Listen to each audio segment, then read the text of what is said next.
Hello, everyone, and welcome back to another episode of the podcast. This episode's working title is, it's a call to action. Listen to this if you keep making excuses.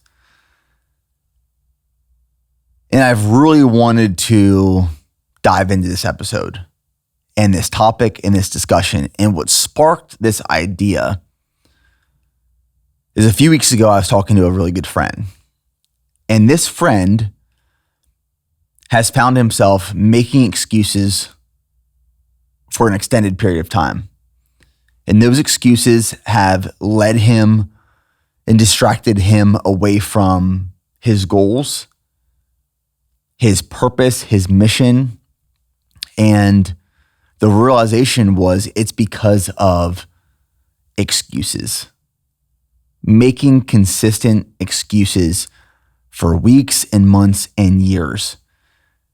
And eventually, when you keep making excuses, and that in itself can become a habit on its own, you habitually make excuses of why you didn't, why you can't, why you won't, why you shouldn't. When that becomes habitual, it turns into this ever revolving wheel of not getting to where you want to be. And there has to be a moment in time, something that happens, sometimes for better or worse, that makes you realize I have to stop making excuses. And I had a conversation with this friend, and during this conversation, I kept thinking to myself, there's probably so many other people who are experiencing this that could benefit from something, some sort of resource and guide and tool to help them stop making excuses. And that's what this is. And I want to set some conditions before I dive into these 5 things I'm going to talk about, because I myself am not immune to making excuses. I am tempted daily to make excuses very frequently. We all are. We are all tempted to make excuses and not do the things that we know we need to do to get to where we want to be. That is the reality of it. No one is immune to that. But the 5 things I'm going to share are ways and things that I reflect upon and ways that I prepare for when I'm presented in the moment to make an excuse. And here's why. These 5 things are why I don't make that excuse. They guide me to make the right decision, the hard right as opposed to the easy wrong. And I know the things I'm going to share are easier said than done. And we're all in different situations and we all have different circumstances in life. Yes, the life that I live might look different than the life that you live. We all come from different experiences and backgrounds. We all live 24 hours in a day, but our 24 hours all look different based off our responsibilities, our work, what we're going through, hardships, struggles, all of those things. And for me, right now in my life, as many of you know, I'm the founder and CEO of a growing business that has 45 full-time employees. I'm a husband. I have 2 young kids. I have a 3-year-old daughter and a 1-year-old son. I'm training for an Ironman. And I do have a fairly flexible schedule. It's a very full schedule. Very full schedule. I have a lot of responsibilities and commitments, but I have the ability to be somewhat flexible with that schedule. For example, I'm training for an Ironman right now. And the content that we produce as I'm training for and preparing for Ironman Arizona, November 16th, I can train and we can film, and it is part of my job to do during the work day. So when I leave at the end of the day, I don't have to train again. I can go spend time with family. I am very grateful for that opportunity and that ability.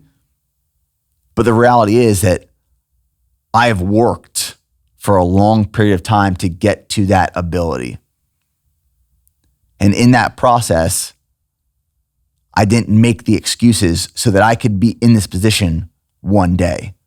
But I recognize, I truly do, that there are certain things that I can do in my life that you might not be able to do in your life.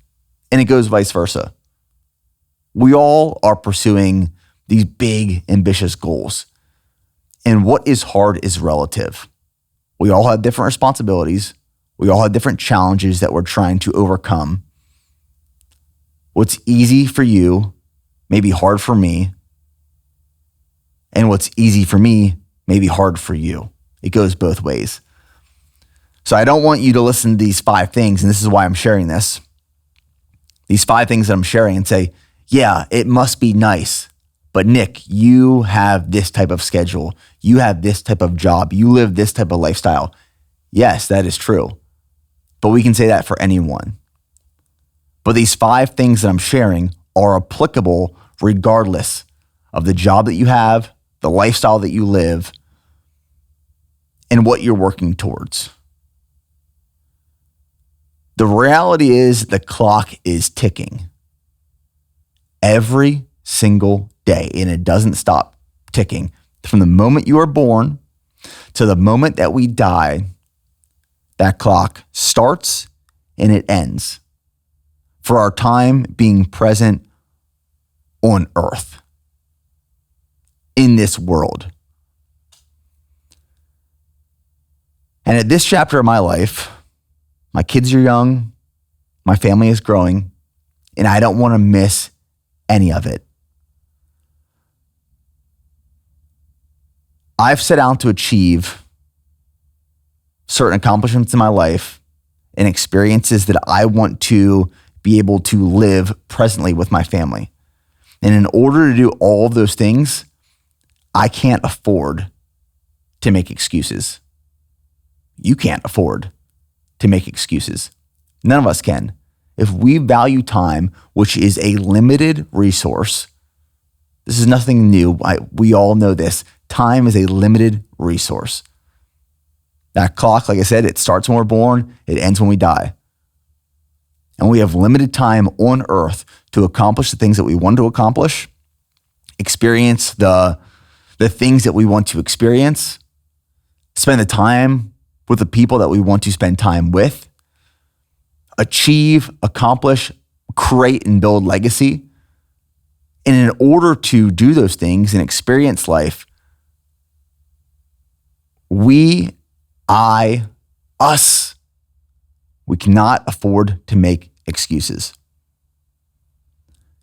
Right now, I'm in an Ironman prep. I'm in my 3rd week of this prep. It's an 18-week prep total. So I'm about 16 weeks out right now. And I said before this entire prep started that it would look different than my previous fitness preps have looked, especially an Ironman prep. The reason being is that preparing for an Ironman triathlon is extremely time demanding.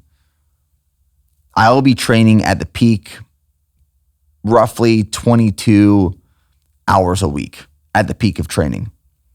What I'm realizing going into this 3rd week of prep, and the reason I said before this prep started that this fitness endeavor would look different than the previous ones, is because my life looks different. My life responsibilities, my business responsibilities, my family, every part of my life looks different now than it did in 2019, 2020, 2021.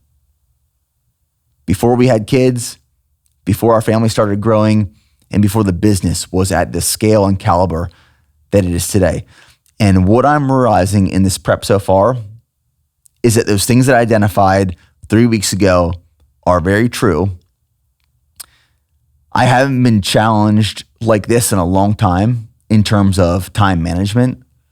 I am saying no to more things than I ever have before.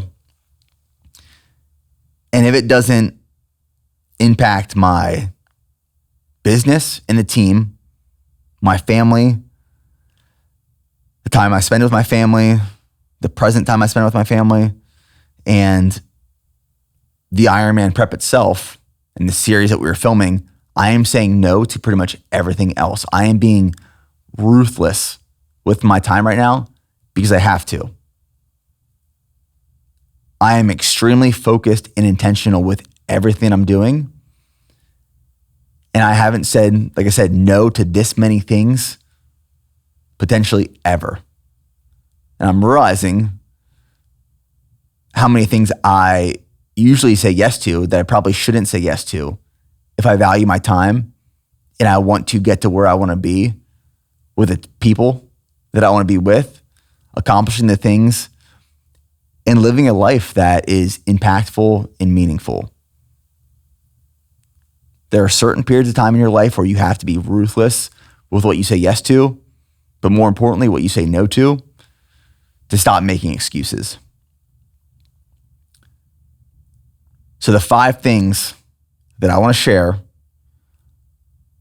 kick off right now. And like I said, these are things that you can write down, that you can reflect on, that you can implement to stop making excuses right after you finish listening to this episode. The first, and they are in no particular order, but I feel very confident about this one. This is one that I've been thinking on for a long period of time, years. The first is to stop spending time negotiating with yourself. I used to do this, and I used to spend an unwarranted amount of time negotiating with myself to either do or not to do. It's a waste of time, first off. We sometimes find ourselves in this situation or this position where there's something we know we're supposed to do. We know there's something that we need to do, but we question it because we don't want to. We place the want over the need. Don't allow yourself the option. Don't allow yourself the option to negotiate with yourself. Because every decision we make compounds over time, just like compounding interest in financial investments. I recorded an episode about this a few weeks ago, the power of decision. And I believe that we go through our day, in any given day, where we are faced with and presented with the opportunity to make all of these different decisions. And at face value, they don't seem significant or valuable in any way. But the reality is they all are. Every decision we have to make is meaningful, and it leads to where we end up one day. The small, the big, the hard, the easy. And I truly do believe that. Every decision should be weighed more heavily than we probably do weigh it right now in this given time. Because decisions compound over time.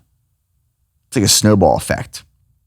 When you make more of the right decisions that are driven with intentionality and clarity, that compounds and grows and grows and grows.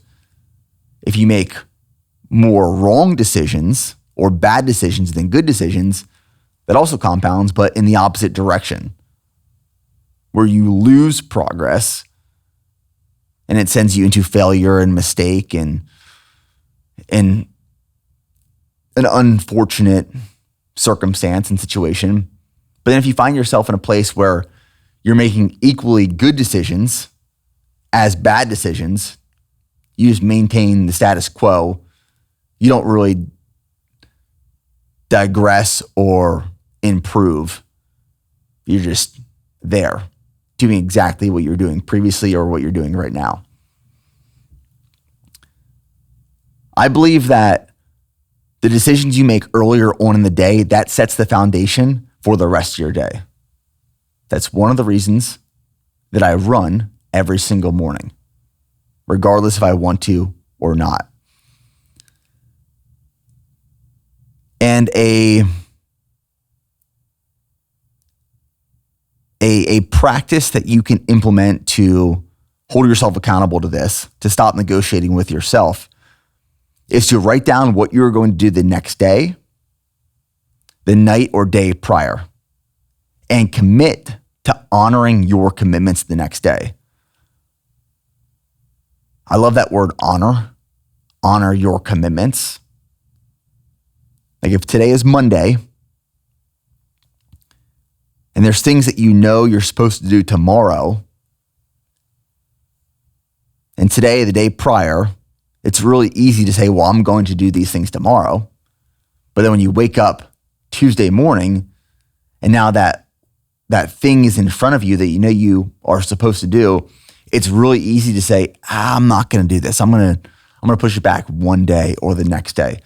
So practice on Monday or Sunday or Saturday or whatever day it is, write down on a piece of paper or in your phone, here's the things I'm going to accomplish and do tomorrow. These are my commitments. And come the next day, I am now going to commit to honoring these commitments. It's a great way to just hold yourself accountable. Again, what needs to be done compared to what you want to do. Don't allow yourself to negotiate with yourself. Stop spending time negotiating with yourself of what you want to do or should do, but don't want to do. So here's an example. I have a few examples actually. Last week, being week 2 into Ironman prep, every Wednesday morning I have my speed workouts, my running speed workouts. And that rotates every other week between a tempo workout. So an example of that would be this week, it's 10 miles total of volume. It is a 2-mile warm-up.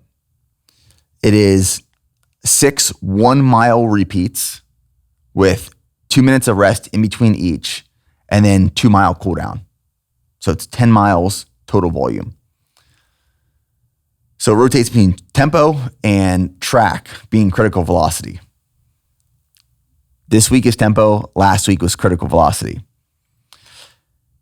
So I woke up Wednesday morning being about 10 days into Ironman prep, and I woke up sore. I woke up fatigued. Just getting back into triathlon prep, managing about 60 miles of running a week. I think last week on the bike, I rode 130 miles and then multiple swims a week. That fatigue just starts to compound.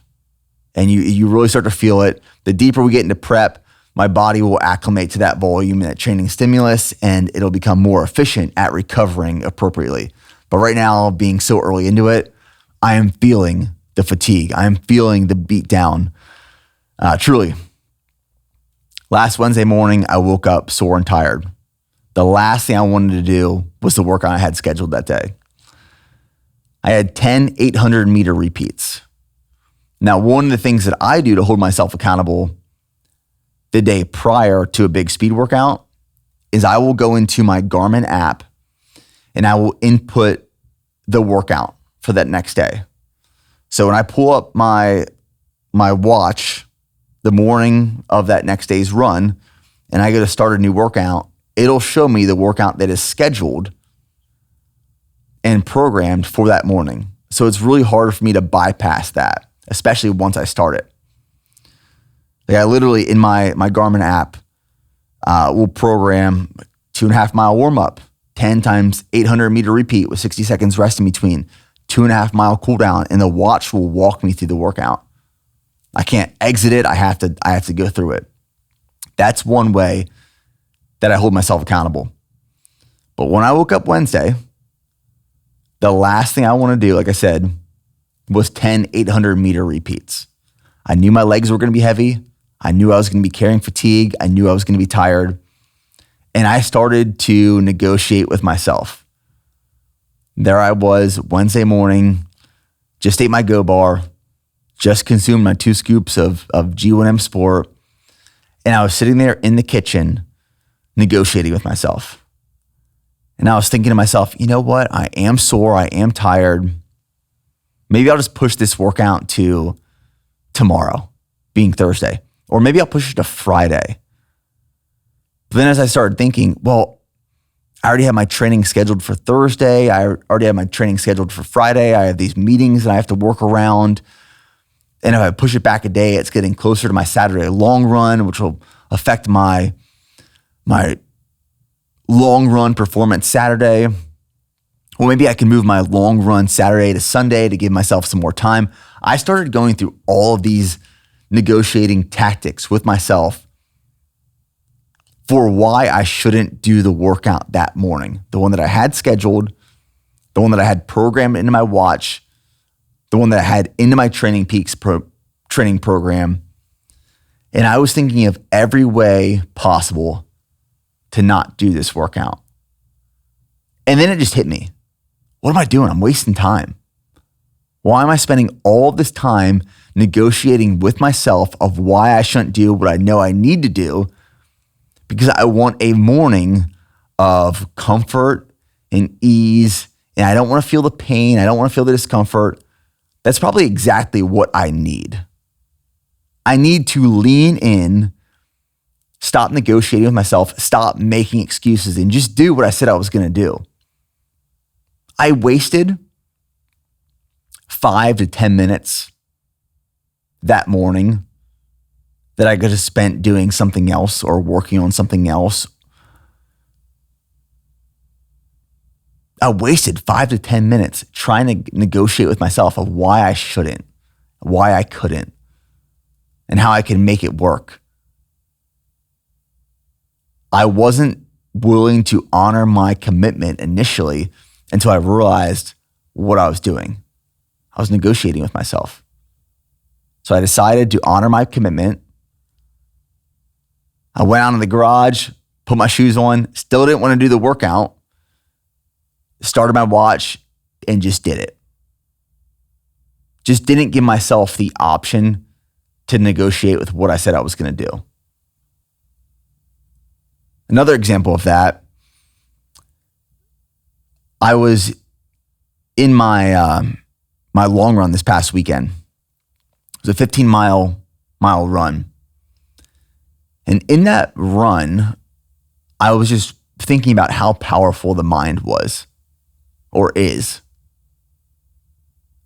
The only reason we're talking about excuses in this context, it's not because of physical inability. It's because of emotional and mental inability or instability. It's a mind warfare as opposed to a physical warfare. And I was midway through that run. I was 8 miles into my 15-mile run. And I was thinking in the middle of that, I could just stop right now if I wanted. 8 miles is a solid run. I'm not going to stop. I'm going to finish the 15 miles because I said I was going to finish the 15 miles. I fueled up and I started that morning knowing I was going to run 15 miles. But it's so easy that when you're in it, you can just stop if you want. If you truly want. The mind is that powerful, or should I say unpowerful, where we can decide to stop midway through if we really wanted to.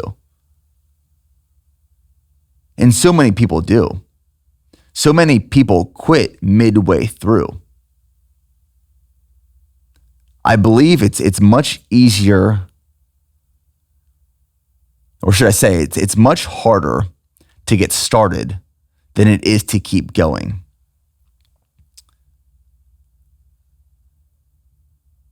That 800-meter workout that I did that week, last week, it was much harder to get started. But once I got started, there was no option, there was no thought of stopping midway through. Sometimes you just have to stop negotiating with yourself to get started. And once you get started, hold that momentum. One of my favorite quotes that I heard from Chad Wright is he said, "Don't quit in the chair. Don't quit in the middle. Quit because," and this was in context of an ultramarathon, when you are running an ultra marathon, you come in to a checkpoint, you sit down in the chair to get some food, to recover for a few minutes, to change out your shoes. That's a rest, that's a reset. Don't allow yourself to quit in that moment. Don't quit in the middle. Quit when it's done. Quit when you finish.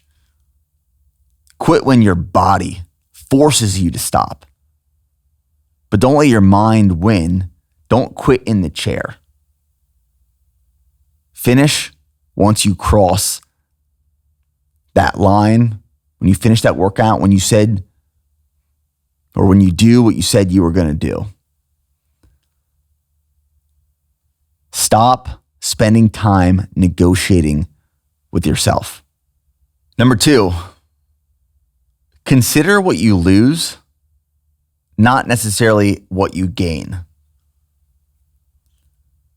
This is a mindset shift. And just a different way to look at the decision-making process when you want to and are faced with the opportunity to make an excuse. If you end up making an excuse to not do something, we think of, well, if I don't do this, I don't gain X. If I don't do this workout today, if I don't honor this commitment of doing what I said I was going to do, I just don't gain the incremental value from what I was going to go do. If I don't go do this workout, this 10 times 800 meter workout, the only thing that happens is that I don't gain more fitness. But I would argue and encourage you to think of it in a different way, which is why I say it's a mindset shift. If I don't go and do this workout that I said I was going to do and honor the commitment that I wrote down and put out there and said that I was going to accomplish, it's not about the gain, it's about the loss.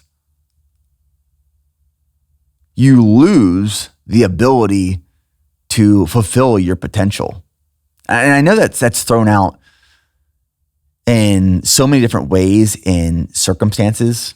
It's all about fulfilling potential, but what does this potential actually look like?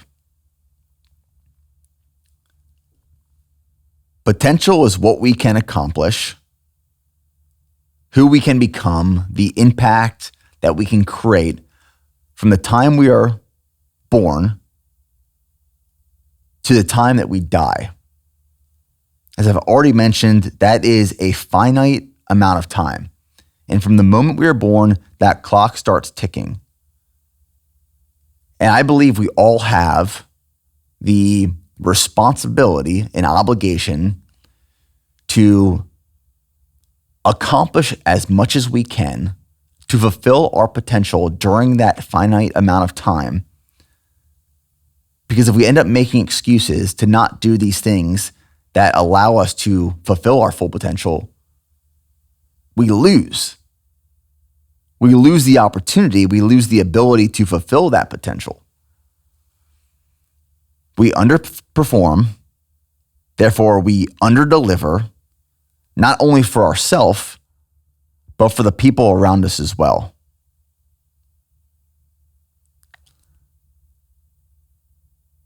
You lose time.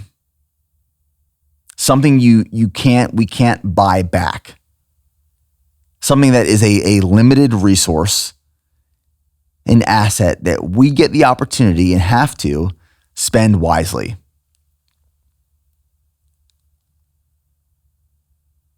That's the reality, is by making excuses, it's not that there's things that we don't gain, but there's things that we lose. And the more excuses we make, and the more time passes, the less chances we have to fulfill that full potential. Here's an example. When I was in the Army, which is a full-time job, active duty, infantry officer, stationed at Fort Hood, Texas, here in Central Texas. I was active duty for 4 years. And during that 4 years while stationed at Fort Hood, I spent 9 months in South Korea, stationed at Camp Casey with the 1st Cav.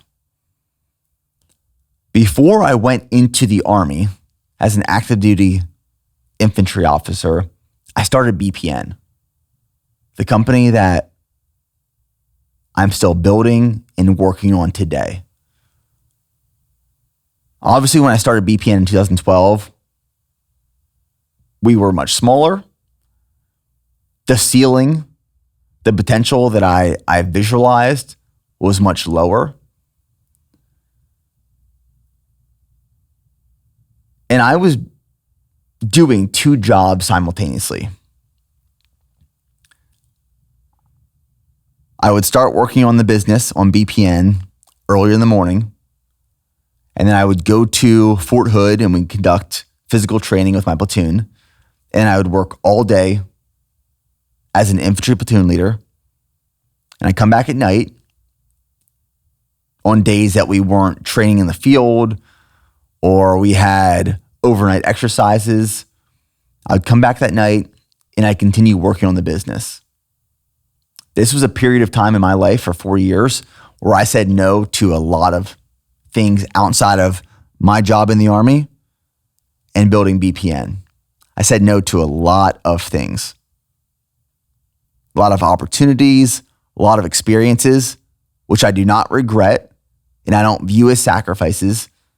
I just view as necessary in that moment during that time to get to where I wanted to be. If I would have said, I'll start working on BPN after my time in the Army, that was an option. It was a very valid option. And I don't think anyone would have judged me or thought otherwise if I would have, for those 4 years, spent all my time working as an infantry platoon leader, and then after work and on the weekends, would have traveled, hung out with friends, visited family, pursued more leisure activities, watched more movies, binged TV shows on Netflix, all of those things, as many of my peers did, which I don't say as a negative. It's just I chose a different path and option. I decided to spend my spare and free time in a different way and committed to a different pursuit. If I would have done that and started working on BPN after my time in the Army, I know for a fact, I wouldn't be sitting here today. BPN wouldn't be the size that it is. We wouldn't be creating the impact that we are. I wouldn't have had these opportunities because those 4 years of time were so necessary, invaluable, that I would have lost 4 years of opportunity, experience, work, knowledge, skill. I wouldn't have gained more life experience. I would have lost the ability to set my life up for where it is right now. By making excuses, consider what you lose, not necessarily what you can gain otherwise. The third consideration to stop making excuses is to know and recognize and accept the fact that preparation prevents inability. This is why a big part of my book, titled Go One More, is all about forward thinking and backwards planning. I think this is absolutely critical because when you prepare, you give yourself the chance, you increase the likelihood to succeed and achieve. Lack of preparation is just asking to fail. Lack of preparation is setting yourself up for failure. So much of preparation is taking a step back, looking into the future. That's why it's called forward thinking, backwards planning. I learned this in the military, but I believe as simple as the concept is, it's a concept that many people don't implement, and it's been game changing for me. In this moment, I can forward think about what my day today looks like, what my day tomorrow looks like, and what the day after looks like. And then with all that consideration, I start planning backwards of what do I need to do today, tomorrow, and the next day to be set up for success. How do I need to build my schedule? What do I need to move around? What do I need to cancel? What do I need to reschedule and shift? What foods do I need to prepare and when and why? Based off that, do I need to ask for help? Do I need to order more groceries? Do I need to dedicate and commit some time tonight to preparing some of those meals or preparing for a podcast episode based off of moving things around? I am constantly, if you could see into my brain, it is forward thinking, backwards planning. All of the time. Forward thinking, backwards planning. Forward thinking, backwards planning. This third consideration will set us up for the next consideration that I'm going to bring up. Lack of preparation is the result of excuses, not necessarily lack of resources. Preparation prevents inability. Here's an example. Before diving into this example, I think sometimes we think that things are very hard or challenging. And it's because we make them hard or challenging for ourselves because we don't prepare or plan appropriately. We can make our lives and our goals and our accomplishments actually much easier to achieve with a greater understanding and practice of preparation and planning. So earlier this week, we had a group in town that we work very closely with. And we were in that conference room with that team from 9 a.m. to 4 p.m. It was a full day in the conference room. And based off of my goal that I have for Ironman Arizona, November 16th, I had to forward think and backwards plan for that day. So this is a very simple example of how I forward think and how I prepare to not make excuses. So I knew this meeting was coming up for weeks. So I had time to prepare. And I knew I was going to be in this meeting all day in this one conference room. But I wanted to get my training in. So I front loaded 2 of my training sessions prior to that meeting. And in order to get 2 training sessions in before that meeting and not mess up the schedule and routine of my family so my wife can work out in the morning, so we can get the kids up, so we can feed them, all of those things, I had to wake up earlier than normal. And waking up earlier than normal had to be done so I could get my training sessions in, not disrupt the routine of my family, and be at the office to kick off that first meeting at 9 a.m. And then throughout that entire work session, I had to stay on top of my nutrition to make sure that I was fueling and recovering from previous training sessions and in preparation for upcoming training sessions in the following days. So during bathroom breaks, I would strategically ask for bathroom breaks at times I knew I needed meals. I had all my meals laid out in my office so I could go right into my office, take a bathroom break, fill up my water, grab a meal, bring it back into the conference room. I hit my macros, I hit my nutrition for that day. And as soon as we got out of that meeting at 4 p.m., I had my bike set up in the gym. I walked out of that meeting, put my cycling shorts on, hopped on the bike, knocked out my bike session, went home. I got it all done because I had things prepared and laid out because I practiced forward thinking and backwards planning. And someone walked up to me during that day And it was as I was grabbing one of my meals in my office and going back to the conference room to jump back into this meeting. And they stopped me for a brief second and they said, I have no excuses. And that comment there is what triggered or sparked the need for what I believe this podcast can do and help people. They stopped me in that moment and they said, I have no excuses. I know you're in this meeting all day. I know you're in Ironman prep.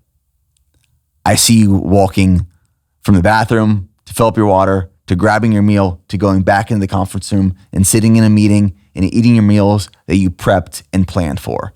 I have no excuses not to hit my nutrition on any given day. And I have been practicing that for so long that it is now habitual. It is part of my routine because I know it's something that I have to do in order to achieve the things that I say I want to achieve and then honor those commitments.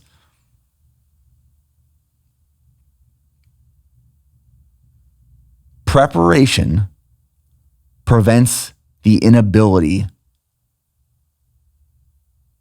to make excuses and not accomplish the things that we say we want to accomplish.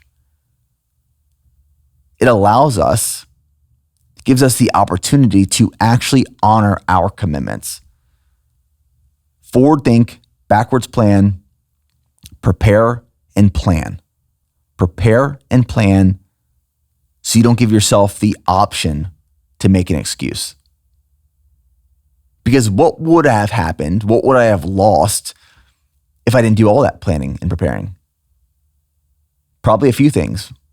One, I wouldn't have gotten the quantity or quality of training sessions that I wanted that day. Yeah, it's just one day.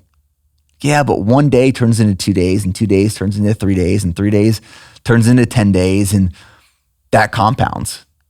The way you do one thing is the way you do everything. But it's just one day. Yeah, it's one day.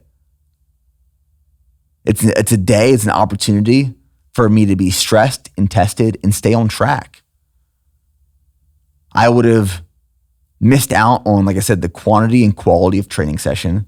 I would have fell behind on my nutrition, which would have hurt my recovery and would have affected my fueling for the upcoming days and training sessions. And I would have fell behind, all because I lacked the intentionality of preparing and planning.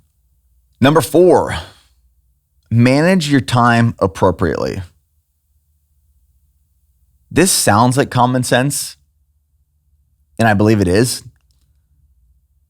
But Steph and I were having this conversation a few weeks ago.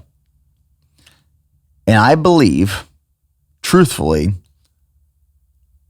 the number one most important trait of highly successful people who accomplish and achieve, whether that's individuals, teams, businesses, organizations, is that they are extremely efficient and effective at managing their time appropriately. And there's levels to this kind of stuff. I believe it's one of my strengths. I manage my time very appropriately, and I'm very consistent with the way that I manage my time very appropriately, which allows me to do a lot of different things. But in order to manage your time appropriately, you have to be willing to say no to 99 things so you can say yes to the one thing and the one thing that matters.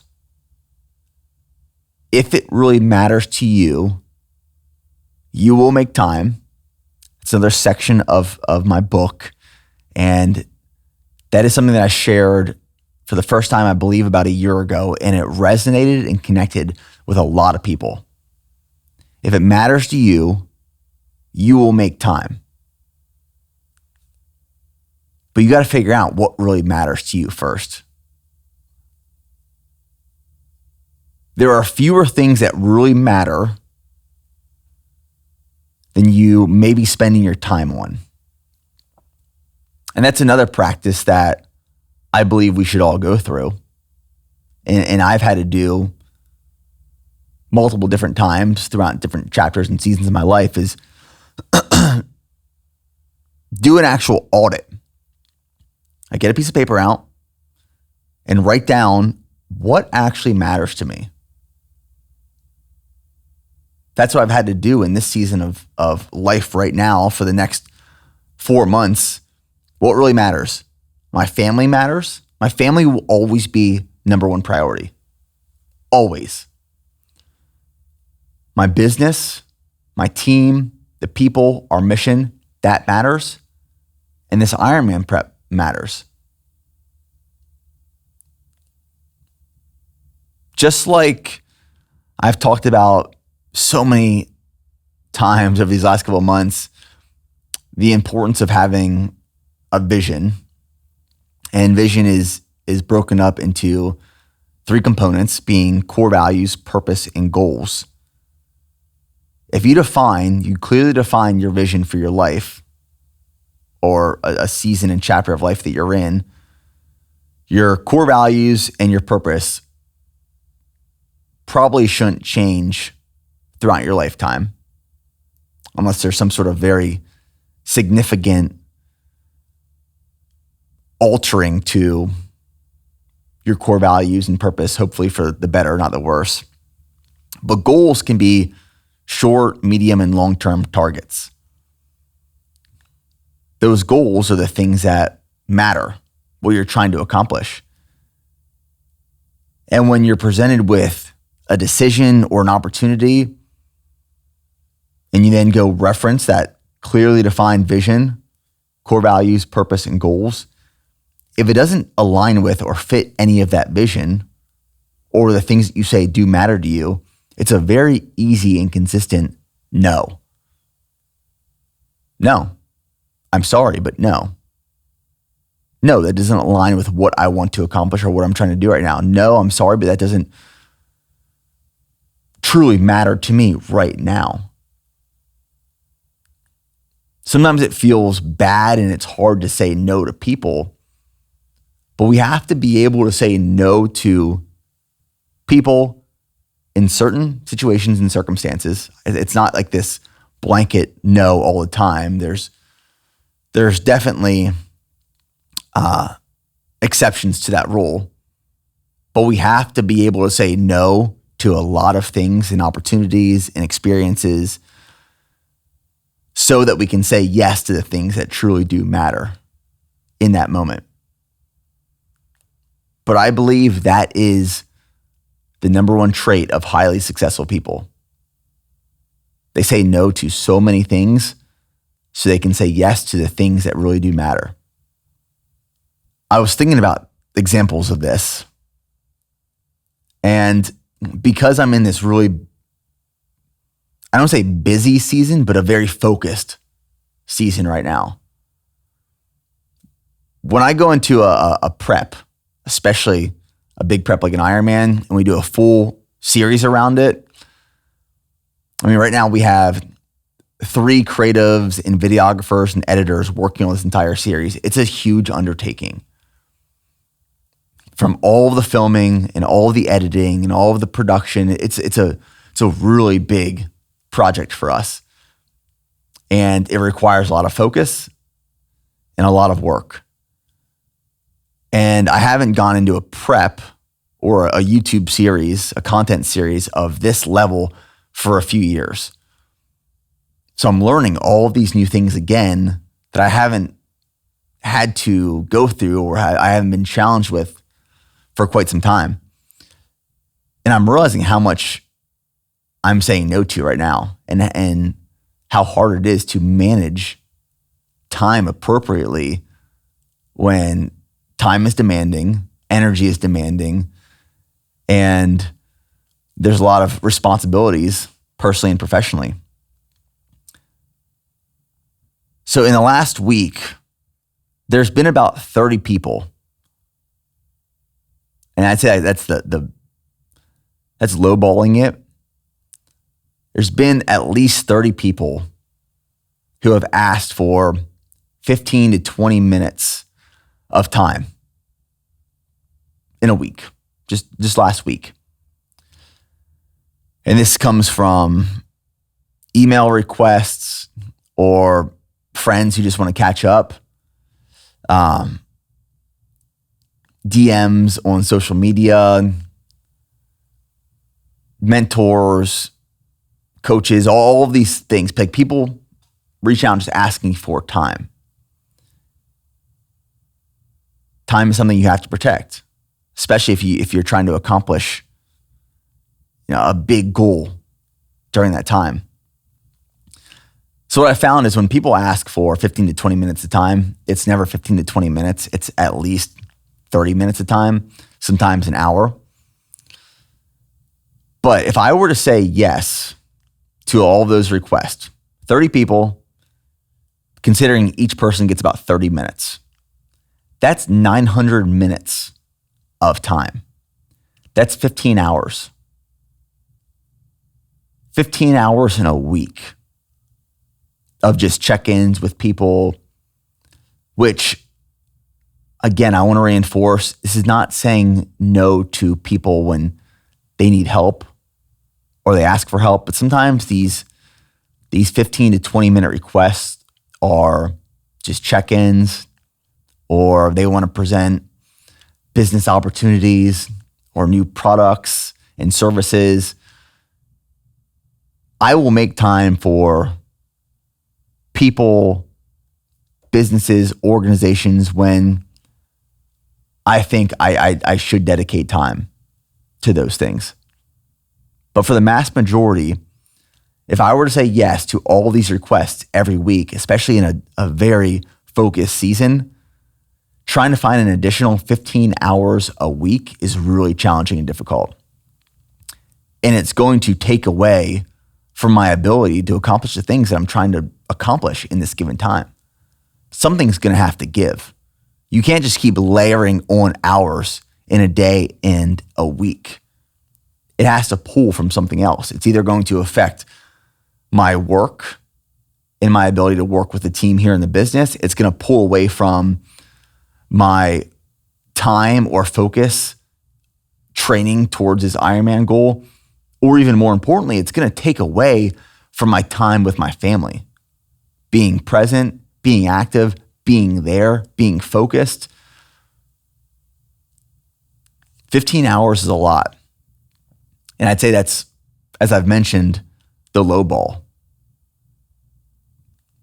You might not realize it, and I know I didn't early on, but I was giving away a lot of time to things that in the grand scheme didn't matter. And it was affecting my ability to achieve the things that I wanted to achieve. And ultimately, it was an excuse of why I couldn't accomplish what I wanted to or said I was going to.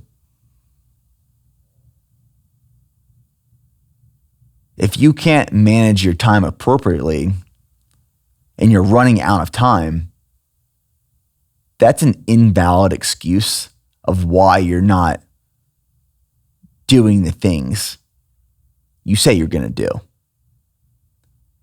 Learn how to manage your time appropriately, and your life will change. Guaranteed. The fifth consideration is that we have to lead by example. We have the responsibility to be leaders. And when you're presented with this decision of making an excuse, pursuing an excuse, or doing and honoring what you said you were going to do, I think we have to ask ourselves the question, who are we influencing based off of our actions and decisions? Who are we leading? How are we leading? We have to set the standard and hold the standard. And when we're faced with this fork in the road of, do I go left and accept the excuse and lean in and not do, or do I go right and honor the commitment and ignore the excuse and do what I said I was going to do, we have to make this decision for them and not you, for them and not ourselves.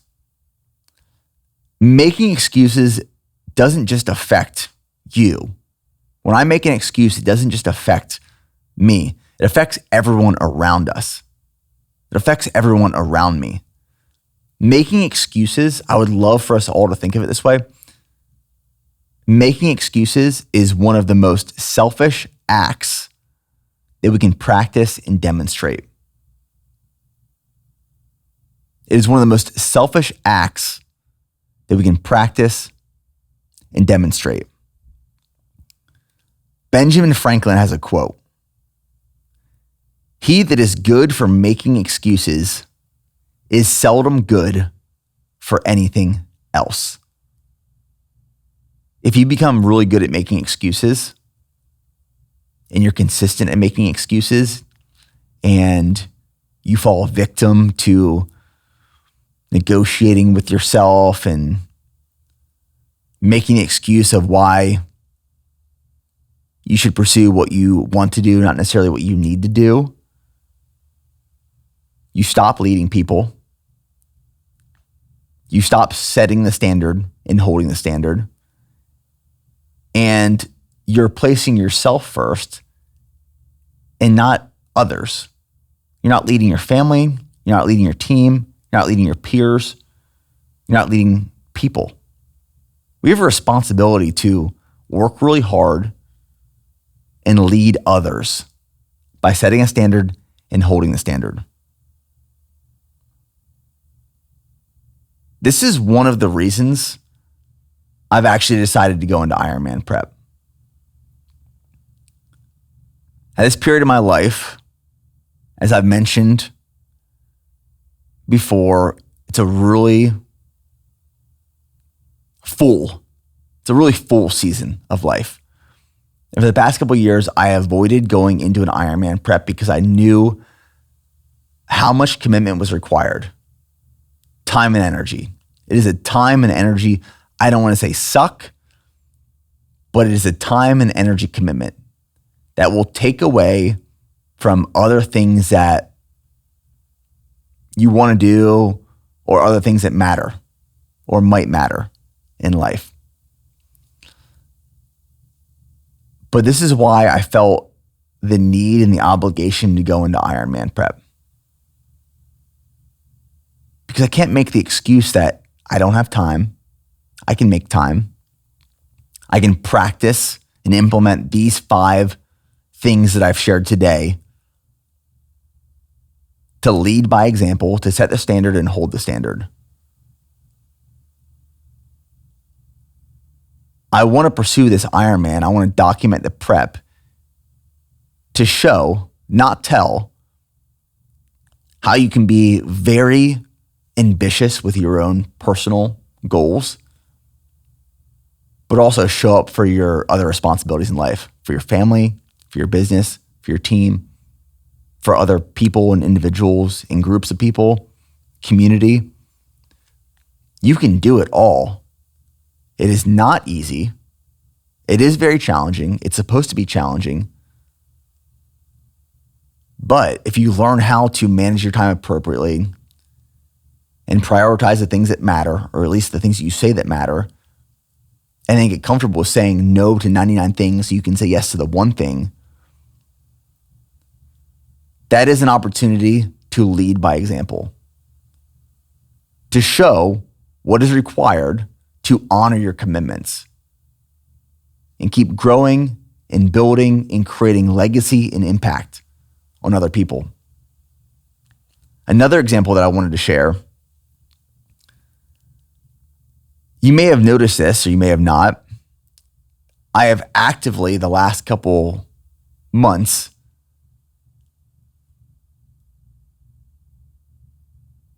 made it a priority of mine to stop cursing. And it still slips out occasionally here and there, but I'm very conscious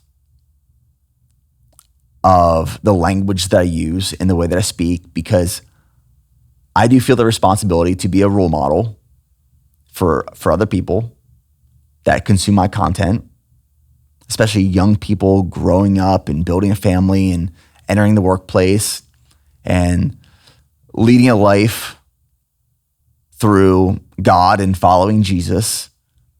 And if I'm going to be that role model, I'm going to be that person, I shouldn't curse or use language that I used to previously. I used to use language sparingly. I wouldn't say it was excessive, but sparingly and occasionally, language that did not match or align with my values and the legacy that I wanted to create and leave. And I used to use the excuse that, when I was in the military, when I was in the Army, cursing was so normal that we used it like commas, which is actually pretty true, especially in an infantry unit. The F word is thrown out like a comma, left and right, and you don't think anything of it, and it becomes part of your vocabulary. And you become a product of the environment that you are in, people you are surrounded by, and I accepted that, adopted that, and used an excuse of why I cursed and continued to curse, even though it didn't align with my beliefs, my values, the way that I wanted to lead a team and be perceived and raise a family. So a few months ago, I made the conscious decision that I'm going to stop cursing. And it still slips out occasionally, like I said, but I'm working on it. But I'm no longer using the excuse of, I cursed because of the environment that I was raised in or the workplace that I started in. And it's just part of the culture and the environment. No, that's not an excuse. It can't be an excuse. That's one way that I have recognized excuses that I have made in the past and made changes to lead by example, to lead, influence, and set a standard for others, because I feel that responsibility. I feel that obligation. I think God provided me the opportunity to build these platforms, these social media platforms, and create content and tell my story and cultivate a community for a much larger purpose than that I once thought it was. I thought that my purpose years ago was to share fitness information. And that's why I was put on this earth. And that's why I was provided the opportunity to build these platforms. But there's been a mindset shift over the years where I truly do believe that fitness is the medium and the bridge to cultivate community and this audience and these platforms to serve ultimately a greater good and purpose. Fitness is the medium. Fitness is the bridge. But my responsibility as a role model, as a business leader, as a founder, as a husband, as a father, as a servant to Christ, I believe that's why I've been gifted the opportunity to build these platforms. And that's going to guide the future of the way I use these platforms, in my voice, in my message, in the way that I serve the community and the audience that have decided to follow me and support me on this journey for these last 13 years. But that guides a lot of my decision making. And it allows me to make the right decision and avoid the excuse, steer away from the excuse, because I know that there's an obligation to serve others in this journey and this process. So, my hope, my goal with this episode is that you can listen to this and there's practical key takeaways so you stop making excuses and you accomplish the things that you say you want to accomplish and you honor those commitments every day, consistently. You're going to miss, you're going to be tempted, and you're going to pursue these excuses every once in a while. We all do it. It happens to all of us. But don't make it habitual. Don't make it routine. Don't allow it to be consistent. So go forth, conquer, and as always, go one more.